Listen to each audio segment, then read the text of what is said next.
অনেক সময় দেখা যায় যে শিল্পীদের সম্মানই ধরা হয়, সাপোজ ধরে নিন 10 টাকা একটা অ্যামাউন্ট ফিক্সড হইলো, হ্যাঁ, হুম এটা ইনিশিয়ালি, কিন্তু তারা হুম দিল মূলত 20 টাকা, বাকি টাকাটা হুন্ডি করে পাঠিয়ে দিল। ভাইয়া জি, বিষয় হচ্ছে আমার ছোট্ট একটা কমেন্ট দরকার, সেটা হচ্ছে হুম আহ, কিভাবে রাজস্ব ফাঁকি হয় কনসার্টের আড়ালে আর কি। বর্তমান যে কনসার্ট গুলো হচ্ছে দেশে, কনস্ট্যান্টলি কনসার্ট হচ্ছে দেশের বাইরের শিল্পীদেরকে নিয়ে, এটা কিভাবে হুম হয়, জাস্ট ওয়েটা আমি একটু জানতে চাচ্ছি আপনার কাছে, আর কিছু না।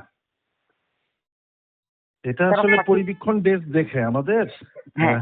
আমাদের এনবিআর এর পরিবীক্ষণ নামে একটা ডেস্ক আছে, সেই ডেস্ক দেখে। সেটা হচ্ছে আমাদের আইনে বলছে আহ, ওই বিদেশি শিল্পীরা যখন আসবে সে শিল্পী যে মূল্য পাবে, যে সম্মানী পাবে, হ্যাঁ। এইটার উপর ট্যাক্সের রেট হচ্ছে 25%। ওকে। তো ওরা যখন ওই যে কোনো কনসার্ট টনসার্ট করে তখন পরিবীক্ষণে ওরা একটা অ্যাপ্লিকেশন জমা দেয় অ্যালং উইথ কোন আর্টিস্ট আসবে, কতজন আসবে তার সাথে, তারা কতজন পাবে, সম্মানী কত টাকা পাবে, এইটার উপর একটা ট্যাক্স তারা অগ্রিম দিয়ে দেয়। আচ্ছা। হুম এখন এই ডিক্লারেশনের বাইরে যদি তারা কিছু পেয়ে থাকে, তার সেটা সম্বন্ধে বলতে পারবো না, বাট তারা একটা ডিক্লারেশন দেয়। আচ্ছা, আমি আমি হুম আপনাকে একটা জিনিস তাহলে একটু জানবো, সেটা হচ্ছে অনেক সময় দেখা যায় যে শিল্পীদের সম্মানই ধরা হয়, সাপোজ ধরে নিন 10 টাকা একটা অ্যামাউন্ট ফিক্সড হইলো, হ্যাঁ, হুম হুম এটা ইনিশিয়ালি, কিন্তু তারা হুম দিল মূলত 20 টাকা, বাকি টাকাটা হুন্ডি করে পাঠিয়ে দিল। ওইটা ডিক্লারেশনের ওইভাবে দেখা হয় কিনা এটা পরিবীক্ষণের বলতে হবে। আমি আসলে ওই দেশকে কখনো কাজ করিনি, আমি আপনাকে আইনটা বললাম যে দিস ইজ দ্য ল।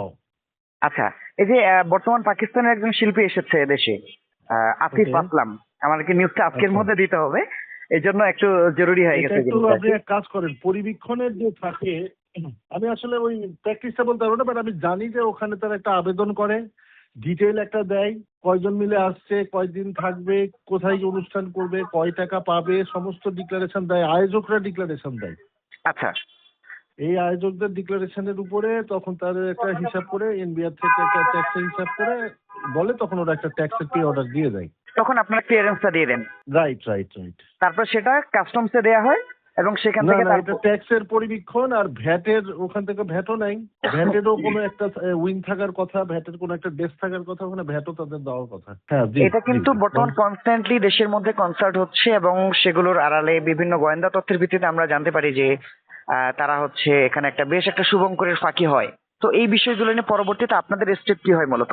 আমাদের আসলে ওরা যে একটা ডিক্লারেশন দেয়, আয়োজকরা ডিটেইল একটা ডিক্লারেশন দেয়, সমস্ত ডকুমেন্ট সহ দেয়, কয়জন আসছে, মানে এটা আমি এইরকমই তো দেয় এখানে তো এইরকম। এটা আসলে দে ক্যান সে, এটা আসলে আমি তো পলিসি সাইডটা দেখি বাবা, আমি ওটা বলতে হ্যাঁ, পারবো হ্যাঁ, না যে হ্যাঁ, হ্যাঁ। আসলে কি হয়, কারণ বুঝতে আমি পেরেছি। ফিল্ডে ওখানে কোনোদিন ওই জায়গাটাতে কাজ করি নাই। আজকে যে মানে আতিফ আসলাম যে দেশে এসেছেন এবং উনি আগামীকালকে কনসার্ট করবেন, এই বিষয় নিয়ে কি আপনারা অবগত আছেন কিনা, আপনাদের কোনো আমার কিছু? দেশকে এটা অবগত থাকবে না, কারণ আমাদের সাথে তো না, এটা একমাত্র পরিবীক্ষণ বলতে পারবে। ঠিক আছে ট্যাক্সের ভাই। পার্টটা আর ভ্যাটের পার্টটা দিয়ে ওরা বলতে পারবে। ঠিক আছে ভাই, আপনি আমাকে এটা একটু ওদের জব। কাইন্ডলি একটু নম্বরটা জি দিবেন জি প্লিজ। ঠিক আছে। ঠিক আছে ওকে ভাই, ভাই, আসসালামু আল্লাহ আলাইকুম। হাফেজ।